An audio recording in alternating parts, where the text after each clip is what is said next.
Allahu Allah Allah Allahu Allah Allah Allahu Allahu Allahu Allah. Di negeri yang menjunjung kebebasan, ada sebuah perjalanan sunyi yang jarang terlihat kamera. Perjalanan orang-orang biasa yang hidupnya tampak baik-baik saja, namun perlahan menemukan pertanyaan yang tak pernah diajarkan sejak kecil. Di balik rutinitas gereja, pekerjaan, dan keluarga yang harmonis, muncul pencarian makna yang membawa mereka pada pertemuan tak terduga dengan Islam. Bukan melalui konflik, bukan pula paksaan, melainkan melalui dialog, kejujuran batin, dan kebersamaan yang tumbuh diam-diam. Kisah ini bukan tentang perpindahan agama semata, tetapi tentang keberanian mengikuti kebenaran ketika akhirnya terasa dekat, dan bagaimana sebuah pilihan sunyi mampu mengubah hidup, keluarga, dan cara seseorang memahami kebebasan itu sendiri. Sebelum melanjutkan cerita, jangan lupa untuk subscribe, like, komen, dan share video ini ya. Dukungan kalian sangat berarti supaya channel ini bisa terus berkembang dan menghadirkan cerita-cerita inspiratif lainnya, agar semakin banyak yang merasakan kekuasaan dan kebesaran Allah. Pagi selalu datang dengan cara yang sama di kota-kota Amerika. Cahaya matahari menyelinap di antara deretan rumah kayu bercat putih, menyentuh halaman depan yang rapi, dan membangunkan kehidupan yang telah tertata sejak lama. Jalanan dipenuhi mobil-mobil yang bergerak teratur, orang-orang berjalan cepat dengan secangkir kopi di tangan, dan senyum sopan yang saling bertukar tanpa perlu banyak kata. Segalanya tampak berjalan sebagaimana mestinya, tenang, stabil, dan dapat diprediksi. Di tengah kehidupan itu, ada sekelompok pria dan perempuan yang hidup sebagai bagian dari masyarakat umum. Mereka bukan tokoh terkenal, bukan pula mereka yang gemar disorot. Mereka adalah wajah-wajah biasa Amerika, pekerja kantoran, guru sekolah, mahasiswa, ibu rumah tangga, dan pemuda yang baru memulai hidup dewasa. Sebagian besar dari mereka dibesarkan dalam keluarga Kristen yang taat, menghadiri gereja setiap minggu, merayakan Natal dengan penuh sukacita, dan mengenal doa sejak sebelum mereka mampu membaca. Setiap minggu pagi, lonceng gereja berdentang lembut. Para jemaat datang dengan pakaian terbaik mereka, jas sederhana, gaun polos, anak-anak yang digandeng tangan orang tuanya. Di dalam gereja, bangku-bangku kayu terisi rapi, doa dipanjatkan, nyanyian pujian bergema, dan khutbah disampaikan dengan suara yang menenangkan. Bagi mereka, gereja bukan hanya tempat ibadah, tetapi ruang sosial, tempat saling mengenal, bertanya kabar, dan merasakan kebersamaan yang hangat. Di antara mereka ada seorang pria paruh baya yang bekerja di perusahaan logistik, seorang ibu muda yang aktif di komunitas gereja, sepasang mahasiswa yang sibuk mengejar masa depan, dan beberapa pemuda yang terlibat dalam kegiatan sukarelawan. Hidup mereka bergerak dalam ritme yang hampir seragam, bangun pagi, bekerja atau belajar, kembali ke rumah, makan bersama keluarga, lalu mengakhiri hari dengan televisi atau percakapan ringan. Tidak ada yang terasa kurang. Tidak ada yang terasa salah. Amerika memberi mereka ruang untuk hidup sesuai pilihan masing-masing. Di satu sudut kota, gereja berdiri kokoh dengan salib menjulang ke langit. Di sudut lain, sebuah masjid berdiri tenang dengan kubah sederhana dan menara kecil. Namun kedua bangunan itu seperti hidup di dunia yang berbeda. Mereka berdampingan secara geografis, tetapi tidak secara emosional. Masjid hanya menjadi bagian dari lanskap kota, bangunan yang dilewati tanpa dipikirkan, tanpa rasa ingin tahu, tanpa keterikatan. Bagi sebagian besar dari mereka, Islam hanyalah kata yang sesekali muncul di berita atau nama agama yang dianut oleh orang-orang yang mereka anggap berbeda. Tidak ada rasa takut yang berlebihan, tetapi juga tidak ada ketertarikan. Islam bukan bagian dari percakapan sehari-hari, bukan pula bagian dari pencarian hidup mereka. Ia hadir sebagai latar jauh, samar, dan tidak relevan. Di dalam rumah-rumah mereka, kehidupan keluarga berjalan hangat. Makan malam menjadi waktu berkumpul, berbagi cerita tentang hari yang dilewati. Anak-anak mendengarkan kisah tentang kerja keras, tentang moral, tentang menjadi orang baik. Orang tua merasa telah melakukan tugasnya dengan benar, memberi pendidikan, nilai-nilai, dan fondasi iman yang kuat. Tidak ada keresahan besar yang mengganggu pikiran mereka saat lampu dimatikan di malam hari. Hari demi hari berlalu tanpa peristiwa yang mengguncangkan. Akhir pekan diisi dengan acara keluarga, pertandingan olahraga, atau kegiatan komunitas. Tawa terdengar ringan, obrolan mengalir santai. Hidup terasa aman, terarah, dan cukup. Jika ada pertanyaan tentang masa depan, itu berkisar tentang karir, keuangan, atau pendidikan anak, bukan tentang iman atau makna terdalam kehidupan. Di tengah semua itu, mereka merasa telah berada di tempat yang tepat. Keyakinan yang mereka warisi terasa seperti bagian alami dari identitas mereka. Tidak pernah ada dorongan untuk mempertanyakannya, karena tidak ada alasan untuk melakukannya. Segalanya tampak sudah berada di jalur yang benar. Amerika, dengan segala kebebasannya, memberi mereka kenyamanan untuk tidak bertanya terlalu jauh. Kebebasan memilih juga berarti kebebasan untuk tetap tinggal di tempat yang sama, dengan keyakinan yang sama, selama segalanya terasa baik-baik saja. Dan bagi mereka, pada titik ini, hidup memang terlihat baik-baik saja. Tidak ada konflik yang mengintai, tidak ada kegelisahan yang disadari, hanya kehidupan yang berjalan tenang, seperti sungai yang mengalir lurus tanpa riak. Mereka belum tahu dan belum perlu tahu bahwa di balik ketenangan itu, suatu hari nanti akan muncul pertanyaan-pertanyaan yang tidak bisa diabaikan. Namun untuk saat ini, segalanya masih sunyi, hangat, dan terasa utuh. Sebelum apapun benar-benar berubah, kehidupan yang tampak sempurna itu mulai diiringi oleh sesuatu yang hampir tak terasa. Bukan kegelisahan, bukan pula penolakan, melainkan kehadiran pertanyaan-pertanyaan kecil yang muncul tanpa diundang. Pertanyaan itu tidak datang sekaligus, tidak pula datang dengan suara keras. Ia hadir dalam diam, menyelip di sela rutinitas yang selama ini berjalan rapi dan nyaman. Awalnya, tidak ada yang menganggapnya penting. Seorang pria yang biasa duduk di bangku gereja mulai merenung lebih lama setelah kebaktian usai, bukan karena ia meragukan imannya, tetapi karena ada bagian-bagian khutbah yang terasa seperti mengulang hal yang sama tanpa memberi ruang untuk bertanya lebih jauh. Seorang ibu muda yang terbiasa membaca Alkitab sebelum tidur mulai berhenti sejenak di halaman tertentu, bertanya dalam hati tentang kisah para nabi yang selama ini ia dengar, tetapi tidak pernah benar-benar ia pahami secara utuh.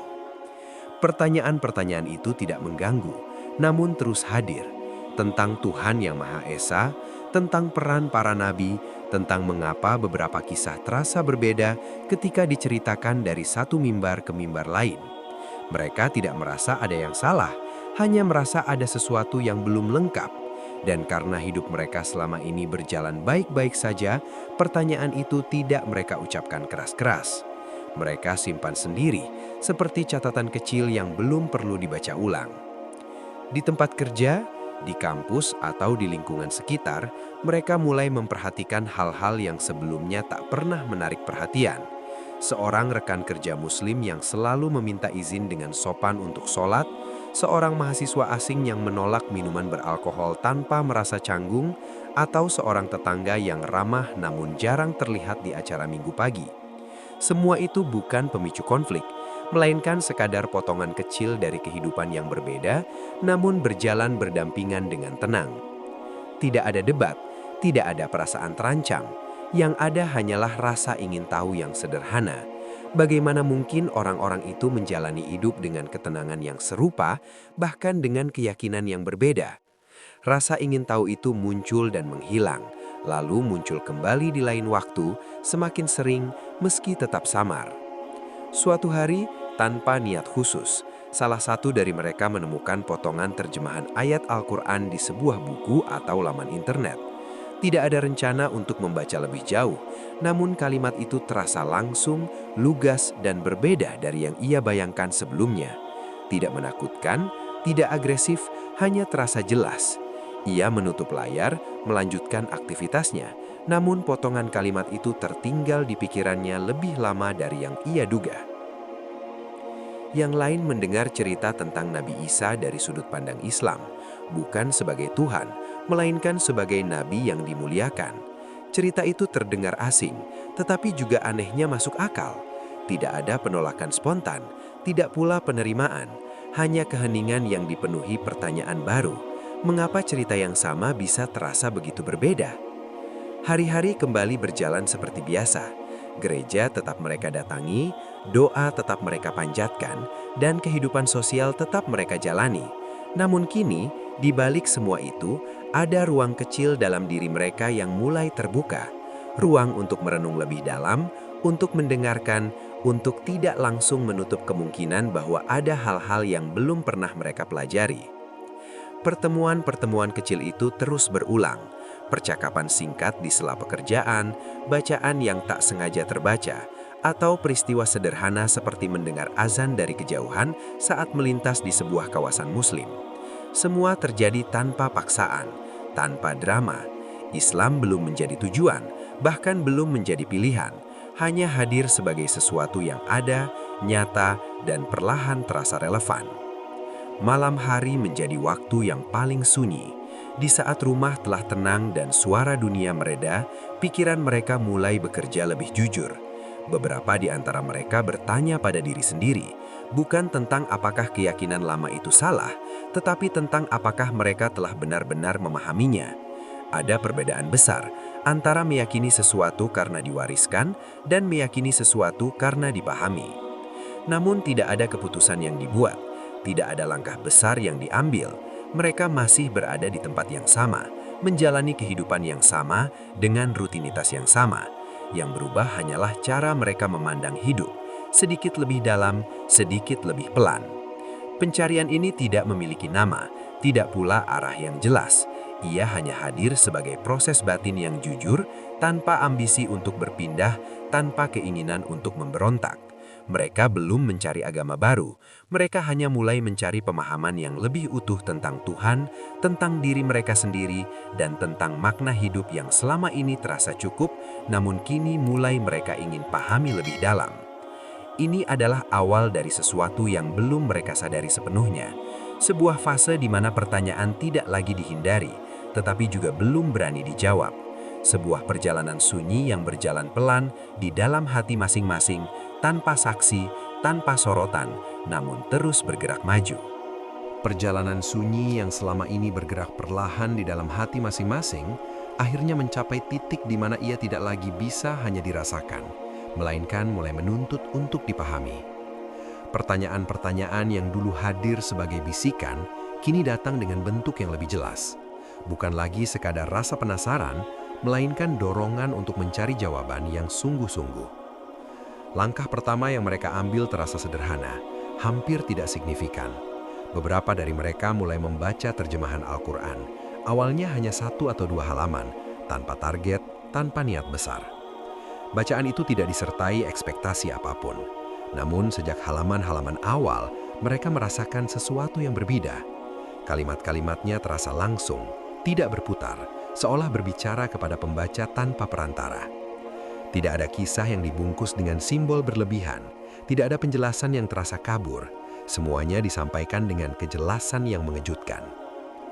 Mereka membaca tentang Tuhan yang esa, yang tidak beranak dan tidak diperanakan, yang maha kuasa namun dekat dengan manusia. Konsep itu terasa sederhana, bahkan sangat logis. Tidak ada upaya untuk membandingkan dengan keyakinan lama, namun di dalam hati mereka, mulai muncul kesadaran bahwa kejelasan ini adalah sesuatu yang selama ini mereka cari tanpa sadar. Pembacaan itu berlanjut. Ayat demi ayat membawa mereka pada kisah para nabi yang selama ini mereka kenal, namun dengan sudut pandang yang berbeda.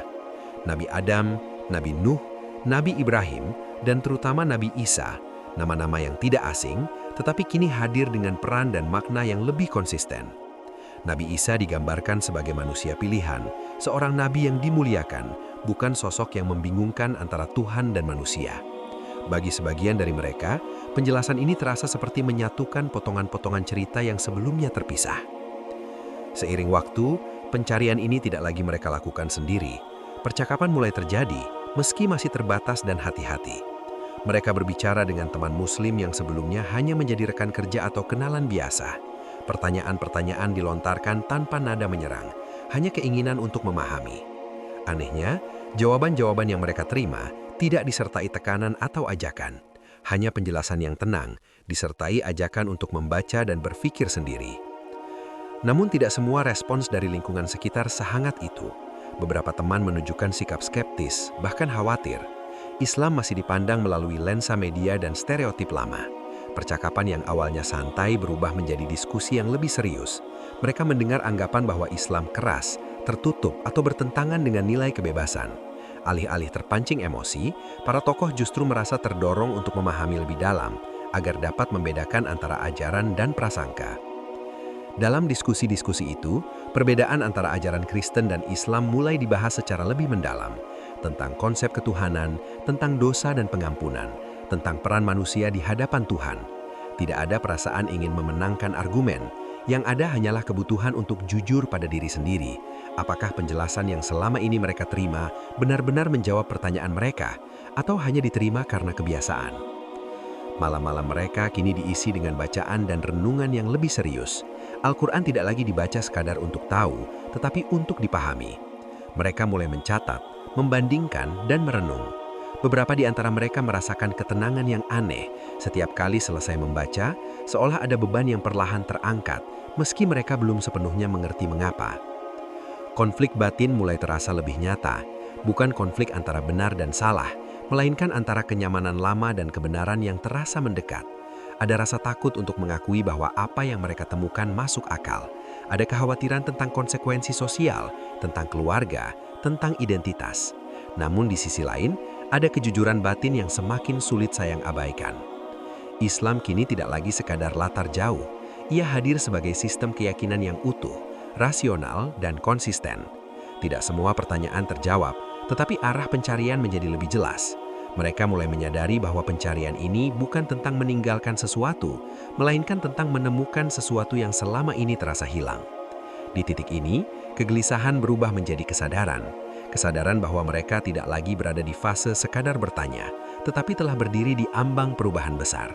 Tidak ada keputusan yang diumumkan, tidak ada pengakuan terbuka, namun di dalam hati masing-masing ada pemahaman yang sama. Jalan yang mereka lalui tidak akan membawa mereka kembali ke titik awal.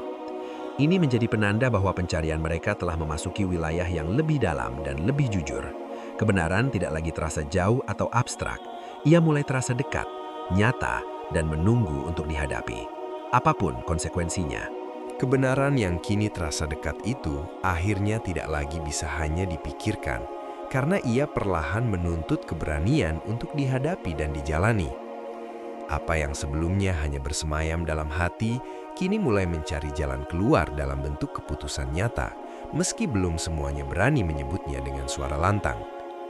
Proses itu tidak terjadi dalam satu waktu atau satu tempat. Tidak ada satu momen dramatis yang mengubah segalanya. Keputusan untuk memeluk Islam tumbuh secara perlahan, berbeda pada setiap orang, namun memiliki arah yang sama. Ada yang mengucapkan syahadat dalam kesunyian masjid kecil di pinggir kota, ada yang melakukannya dengan disaksikan beberapa orang terdekat, dan ada pula yang membutuhkan waktu lebih lama untuk menenangkan hatinya sebelum akhirnya melangkah. Yang mengejutkan bagi banyak dari mereka adalah kenyataan bahwa hijrah ini tidak selalu diiringi penolakan keras seperti yang selama ini mereka bayangkan. Ketakutan tentang kemarahan keluarga, tentang kehilangan orang-orang terdekat, tidak sepenuhnya menjadi kenyataan. Memang ada kebingungan, ada keheningan yang canggung, tetapi di balik itu muncul sesuatu yang lebih kuat, kasih sayang. Para ibu menjadi sosok yang paling emosional dalam perjalanan ini. Seorang ibu yang selama puluhan tahun membesarkan anaknya dalam tradisi Kristen, memilih untuk mendengarkan lebih dulu sebelum menghakimi. Ia melihat perubahan pada anaknya, bukan perubahan yang liar, tetapi ketenangan yang lebih dalam, sikap yang lebih lembut, dan cara pandang hidup yang lebih terarah. Ia mungkin belum sepenuhnya mengerti, tetapi ia merasakan bahwa keputusan itu lahir dari pencarian yang jujur. Beberapa ibu bahkan mengambil langkah yang tak terduga. Mereka mulai membaca tentang Islam, bertanya dengan rasa ingin tahu yang tulus, dan perlahan mendekat tanpa rasa takut. Dalam beberapa keluarga, hijab pertama kali dikenakan bukan sebagai simbol perpindahan agama, melainkan sebagai simbol empati dan kebersamaan. Sebuah isyarat bahwa perjalanan ini tidak harus dijalani sendirian. Saudara dan anggota keluarga lain menyusul dengan caranya masing-masing.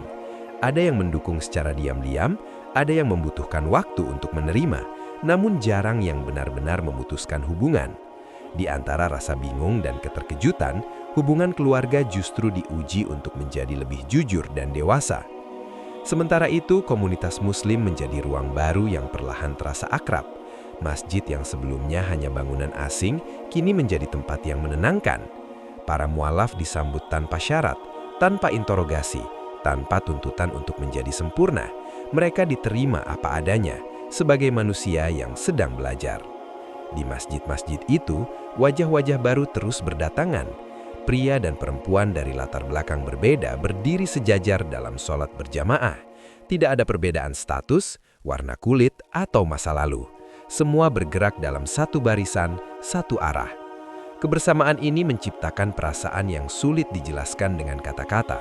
Rasa memiliki yang lahir tanpa harus diminta. Nuansa massal mulai terasa.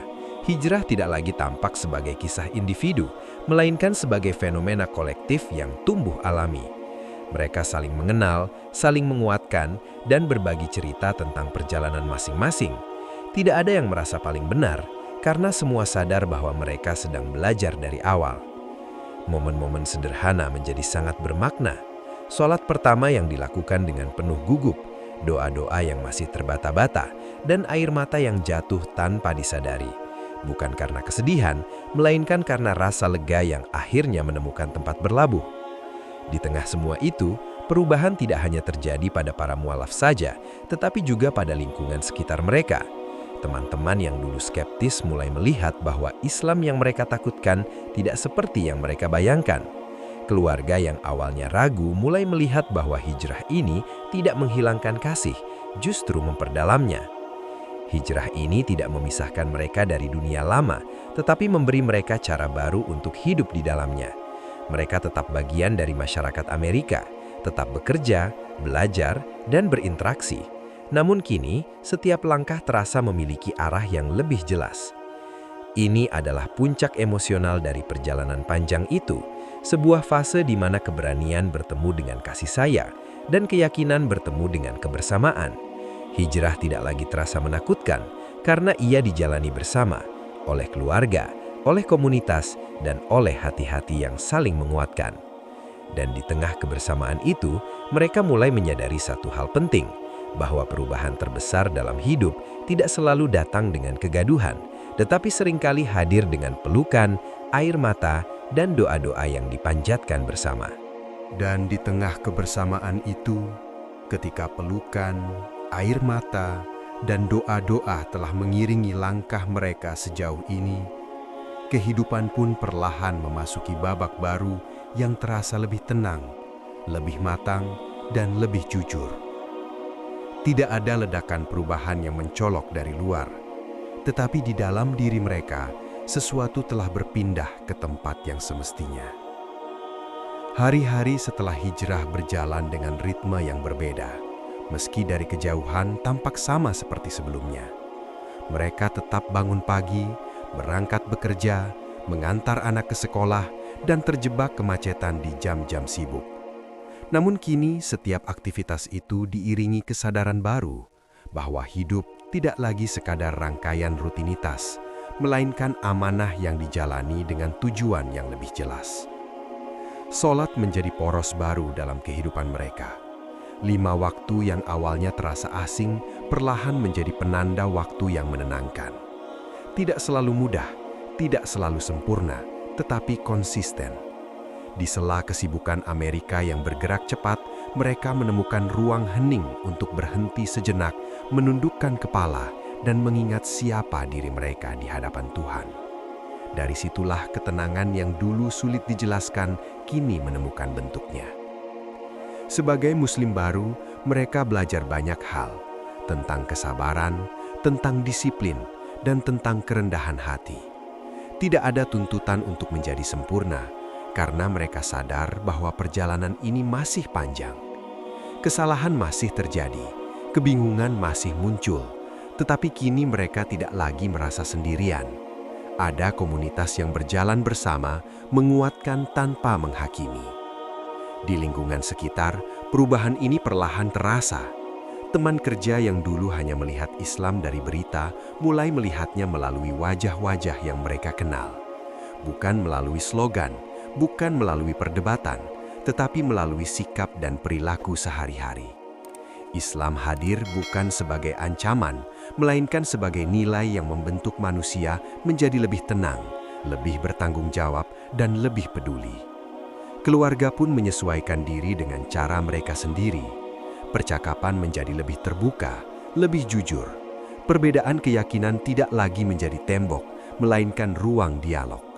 Para ibu yang dulu hanya mendukung dari sisi emosional, kini ikut merasakan dampak positif dari perubahan itu. Anak-anak mereka menjadi lebih terarah, lebih sabar, dan lebih menghargai hidup. Fenomena ini tidak pernah menjadi tajuk utama berita. Tidak ada liputan besar, tidak ada angka statistik yang dipamerkan. Hijrah ini berlangsung sunyi, tersebar, dan alami. Di berbagai kota, di masjid-masjid kecil maupun besar, wajah-wajah baru terus berdatangan, masing-masing dengan cerita sendiri, tetapi dengan tujuan yang sama. Mereka tidak merasa sedang menjadi bagian dari gerakan besar, namun justru disitulah kekuatannya. Sebagai warga Amerika, mereka tetap mencintai kebebasan. Mereka tetap menghargai hak setiap orang untuk memilih jalan hidupnya. Namun kini, mereka memahami bahwa kebebasan sejati bukan hanya tentang memilih apa yang diinginkan, melainkan tentang menemukan apa yang benar dan bersedia tunduk kepadanya dengan sadar.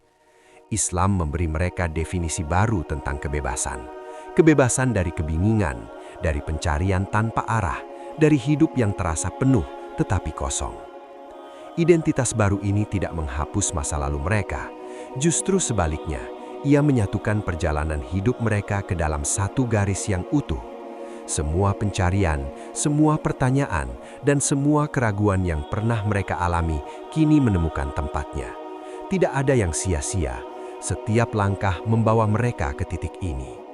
Di masjid, di rumah, dan di tengah masyarakat, mereka menjalani hidup dengan kesadaran bahwa iman bukan sekadar label, melainkan proses yang terus bergerak. Mereka belajar bahwa menjadi Muslim berarti terus belajar menjadi manusia yang lebih baik bagi diri sendiri, keluarga, dan lingkungan sekitar. Cerita ini tidak ditutup dengan kesimpulan besar atau klaim kebenaran yang memaksa. Ia ditutup dengan kenyataan sederhana, bahwa di negeri yang menjunjung tinggi kebebasan beragama, ada sekelompok orang yang menemukan kebebasan paling dalam justru ketika mereka memilih untuk berserah. Bukan karena mereka dipaksa, bukan karena mereka kehilangan pilihan, tetapi karena setelah pencarian panjang, mereka akhirnya tahu kemana harus pulang. Dan disitulah perjalanan mereka benar-benar menemukan maknanya.